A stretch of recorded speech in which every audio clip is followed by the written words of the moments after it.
Hello दोस्तों। Last video के अंदर हमने डिस्कस कर लिया था कि अपने सीन के अंदर एनिमेशन किस तरह से डाली जा सकती है। और हमने देखा था कि एक स्केलेटन किस तरह से बनाया जा सकता है, लाइन स्केलेटन का। उसके लिए बेसिकली हमने क्या किया था, मैश की जगह लाइन का यूज़ किया था। ठीक है।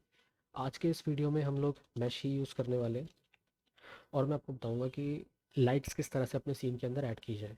लाइट्स की अगर हम बात करें 3GS के अंदर हमारे पास मल्टीपल तरह की लाइट्स होती हैं। तो जो सबसे पहली लाइट हम डिस्कस करने वाले हैं वो है एम्बियंट लाइट। अब एम्बियंट लाइट क्या करती है, जब भी शाम हो जाती है, सूरज ढल जाता है, तब भी हमें सब कुछ दिखाई देता रहता है ना। ऐसा तो नहीं है कि जैसे ही सूरज गायब हो सब कुछ एकदम अंधेरा हो जाता है। ठीक है, थोड़ा थोड़ा हमको दिखाई देता है, कम दिखाई देता है बट स्टिल दिखाई देता है। तो वो थोड़ा थोड़ा जो दिखाई देता है वो क्या होता है, वो एक एम्बियंट लाइट होती है। यानी कि जब कोई डायरेक्ट लाइट सोर्स अवेलेबल नहीं है फिर भी हमें कुछ कुछ चीज़ें दिखाई दे रही है। ठीक है।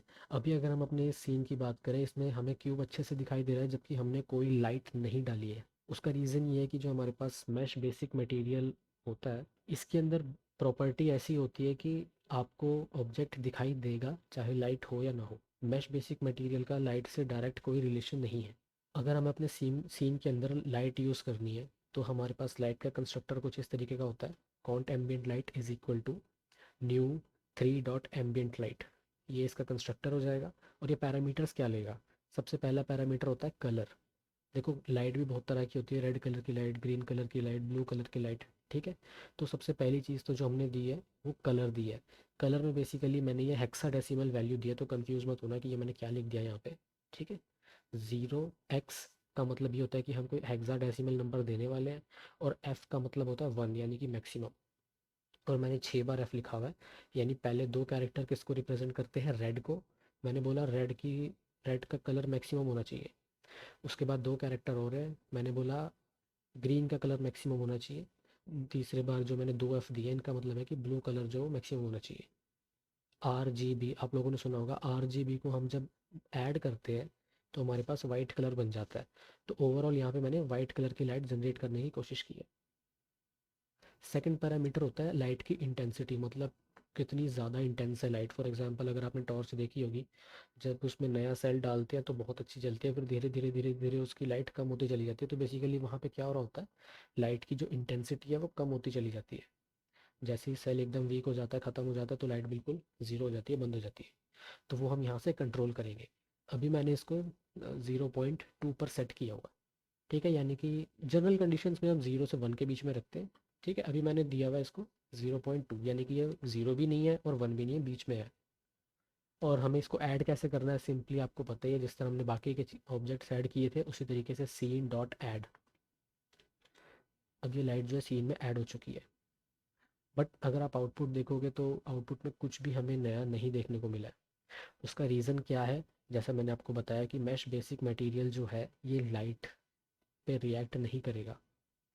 तो अगर आपको लाइट्स यूज़ करनी है और आप चाहते हो कि आपका ऑब्जेक्ट लाइट्स पे रिएक्ट करे, तो आपको यहाँ पे मैश बेसिक मटेरियल की जगह मैश स्टैंडर्ड मटेरियल यूज़ करना होगा। तो अभी आप देखोगे हमारा जो ऑब्जेक्ट है वो थोड़ा सा डल हो चुका है। विजिबल अभी भी है बट काफ़ी डल है। अब ये कितना डल रहेगा इसका तो यही है कि मतलब लाइट बहुत कम पड़ रही है इसके ऊपर। अगर मैं लाइट को बढ़ा देता हूँ, फॉर एग्जांपल मैं 0.2 की जगह 0.8 कर देता हूँ, तो आप देखोगे थोड़ा ऑब्जेक्ट हमारा ज़्यादा ग्लो हो रहा है। मैक्सिमम वैल्यू जो 1 होती है, मैं 1 दे देता हूँ, तो भी देखोगे अभी सबसे ज़्यादा ग्लो है। इसकी वैल्यू 1 से ज़्यादा अगर हम देकर देखें तो कुछ हमें डिफरेंस देखने को नहीं मिला। 2 पर भी सेम वही है। तो इसकी जो बेसिक वैल्यू मैंने आपको बताई है 0 से 1 तक आप रख सकते हो। अगर मैं 0 करता हूँ तो बिल्कुल गायब हो गया ऑब्जेक्ट। अगर मैं 0.1 कर देता हूँ बहुत थोड़ा सा, तो बहुत हल्का सा विजिबल है। आई डोंट नो आपको रिकॉर्डिंग में दिख भी रहा होगा कि नहीं। अगर मैं 5 कर देता हूँ तो ये मिडल में है, बीच में।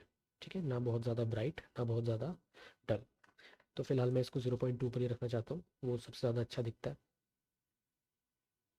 तो ये तो थी हमारे पास एम्बियंट लाइट। ठीक है। एम्बियंट लाइट ये वो लाइट है जो हर एक जगह पे ऑटोमेटिकली अवेलेबल है। मैंने ये नहीं बोला कि मैंने टॉर्च जो है इस अपर कॉर्नर में रखी है या लोअर कॉर्नर में रखी है, कहाँ पर रखी है, बीच में रखी है, मैंने बोला नहीं। एम्बियंट लाइट हर जगह अवेलेबल होती है। ठीक है।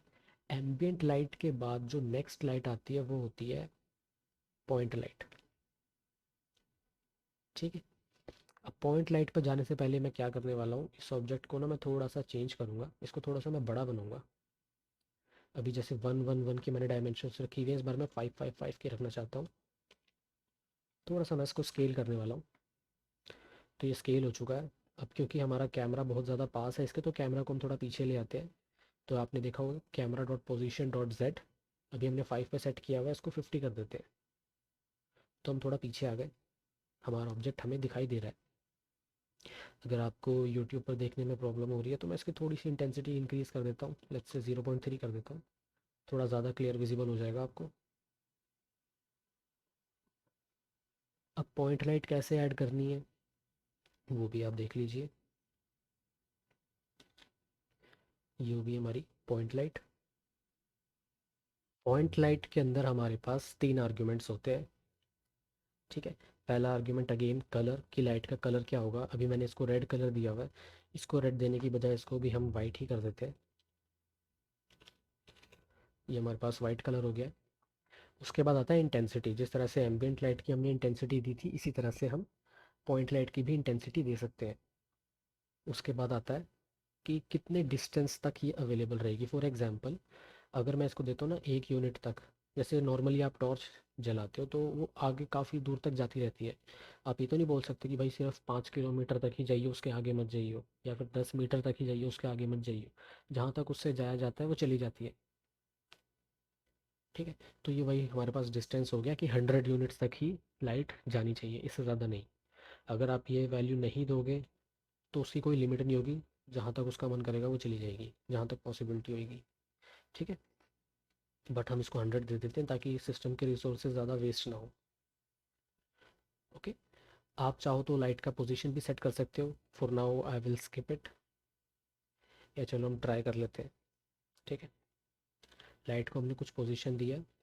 लाइट का पोजीशन हमें सेट करना पड़ेगा जिस तरह से हमारे सीन में सही दिखेगा। उसके बाद हमें सिंपली इसको ऐड करना है। अभी आप देखोगे कुछ दिख तो रहा है, कुछ अजीब सा इसके पास। अगर आप देखोगे मेरे जहाँ पे मेरा माउस है, देखो अभी काफ़ी ज़्यादा ब्राइटनेस आई। ये देखो, एक पर्टिकुलर जगह पे ब्राइटनेस आ रही है ना। मतलब कुछ ऐड तो हुआ है, लेकिन प्रॉपरली ऐड नहीं हो दिख, हमें पता नहीं लग पा रहा ऐड हुआ है कि नहीं हुआ, कहाँ पे हुआ है। Because light it self is invisible, लेकिन जब किसी चीज़ पे पड़ती है तो वो चीज़ चमक जाती है। तो हम यहाँ पे हम छोटी सी ट्रिक करते हैं। हम क्या करते हैं, एक स्फेयर ऐड कर लेते हैं। उस स्फेयर की पोजीशन और लाइट की पोजीशन जो है वो सेम रहेगी। ठीक है, जो स्फेयर की पोजीशन है वही लाइट की पोजीशन रहेगी।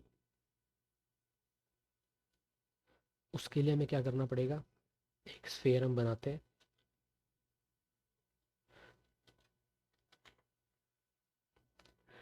मैंने एक स्फेयर बना लिया है, बहुत ही छोटा स्फेयर है, बहुत ज़्यादा बड़ा स्फेयर नहीं है। इसको मैंने दिया है मैश बेसिक मटेरियल, ताकि ये दिख जाए हमें। ठीक है, और स्फेयर के लिए हमारे पास हमने सिंपली क्या किया है, मैश जनरेट कर लिया है। अब सीन में हमें सिर्फ इसको ऐड करना है। ये लो जी, ऐड हो गया। अब हमें क्या करना है, यही वाली जो पोजीशन है, जो इस पॉइंट लाइट की पोजीशन थी, वही हम इस स्फेयर को भी दे देते हैं, है ना। तो यहाँ पे आप क्या देखोगे, हमें यहाँ पता लग गया कि लाइट कहाँ पे पड़ी हुई है। एक काम करते हैं, हम इसको थोड़ा सा शिफ्ट करने की कोशिश करते हैं इस जगह से। लेट्स से 5 की जगह हम 6 कर देते हैं। देखते हैं कहीं दूर जाता है कि नहीं जाता। लेट्स सी, हाँ, थोड़ा सा और इसको पीछे ले आते हैं। लेट्स से 3 3। अब देखो, अब लग रहा है ना कि उस एक जगह पे किसी ने कोई बल्ब लगाया हुआ है, और उस बल्ब की लाइट इस स्फेयर के ऊपर पड़ रही है।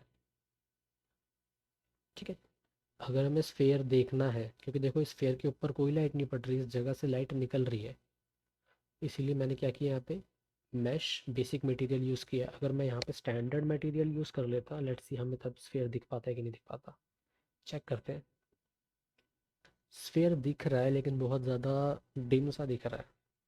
ठीक है, तो ये डिम ना, क्योंकि बहुत ही कम लाइट इसके ऊपर शायद पहुँच पा रही होगी, और कम लाइट भी कौन सी वाली पहुँच रही है, जो कि हमने एम्बियंट लाइट लगाई हुई है। ठीक है, तो इसको हम थोड़ा सा फिक्स कर लेते हैं यहाँ पे दोबारा से। बेसिक मटेरियल कर दें ताकि वो लगे भी कि भाई यहाँ पे बल्ब है, वो जल रहा है। अगर इसको येलो की जगह वाइट करना है तो वाइट कर देते हैं। येलो जी। Now this is our light, this is our object. इस पॉइंट से जो है, इस बल्ब से जो है लाइट निकल रही है और इस ऑब्जेक्ट पर जा रही है। अब हम क्या करते हैं, यहाँ पे छोटा सा इफेक्ट जनरेट करने की कोशिश करते हैं। ठीक है। लास्ट में हम कुछ एक्स की पोजीशन को चेंज कर रहे थे, उसके लिए हम साइन कैलकुलेट कर रहे हैं। तो इस साइन की वैल्यू की हमें 2 बार ज़रूरत पड़ेगी। तो हम क्या करेंगे, यहाँ पे यहाँ से हटा देते हैं, और ऊपर मैंने क्यू साइन ऑलरेडी कैलकुलेट किया हुआ है, उस क्यू साइन को मैं यहाँ लगा देता हूँ। ठीक है। तो अभी भी वही काम हो रहा है पहले वाला, बस जो ये वैल्यू कैलकुलेट हो रही थी साइन की, इसको हमने एक वेरिएबल में स्टोर कर दिया हुआ है। एक चीज़ हम यहाँ पे और कर सकते हैं, यहाँ पे देखो साइन भी हमको चाहिए, कॉस भी चाहिए होगा इस बार। तो देखो क्यू जो है प्लस 2 बार हो रहा है, तो 2 बार करने की बजाय हम यहाँ पे इसको कर लेते हैं क्यू प्लस इक्वल्स 0.01। तो अभी हमें यहाँ पे इस तरीके से लिखने की ज़रूरत नहीं पड़ेगी, हम सीधा यहाँ पे क्यू दे देते हैं। ओके। अब हमें क्या करना है, जो हमारा ये स्फेयर है इसकी पोजीशन चेंज करनी है, और जो हमारी लाइट है उसकी पोजीशन चेंज करनी है। दोनों की पोजीशन हमें ध्यान रखना है कि सेम आए।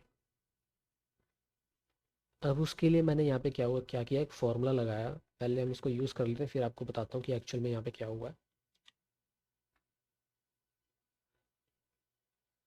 ये हमने फॉर्मूला यूज़ किया है। इसको चाहे तो हम थोड़ा सा फास्ट भी कर सकते हैं, बट आई थिंक इतना ठीक है।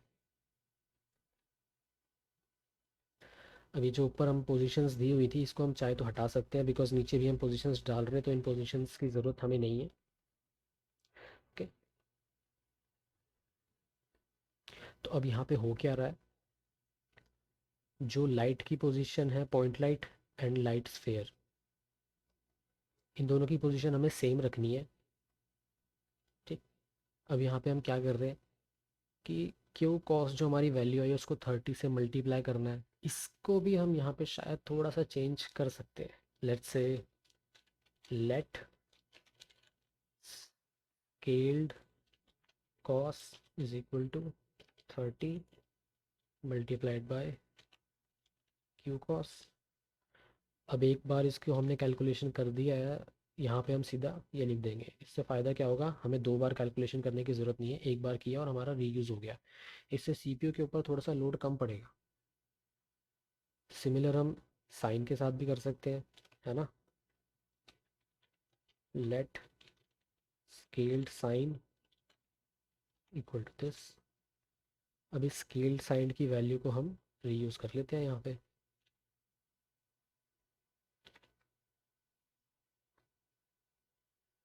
ठीक है।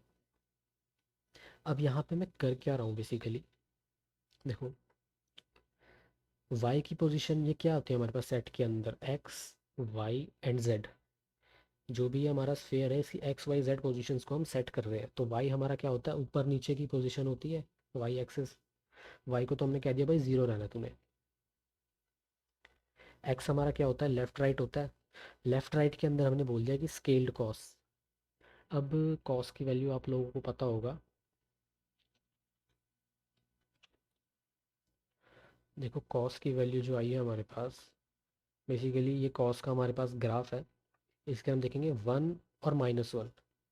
तो कॉस की वैल्यू जो है 1 और -1 में जा रही है, और उसको हम 30 से मल्टीप्लाई कर रहे हैं, यानी +30 एंड -30। तो इस फेयर कभी तो लेफ्ट में बढ़ रही है इसकी वैल्यू, और कभी राइट में बढ़ रही है इसकी value. Left right left right left right. Okay. अब लेफ्ट राइट जाने के साथ साथ हमें इसे आगे और पीछे भी करना है। वहाँ पे हमने साइन यूज़ कर लिया। ठीक है। अब एक काम करते हैं, अभी तो मैं चाह रहा था कि इसको एक प्रॉपर सर्कल में रोटेट करवाऊँ, इसलिए मैंने जेड में साइन यूज़ किया है। अगर मैं दोनों में कॉस यूज़ कर दूँ फिर क्या होगा।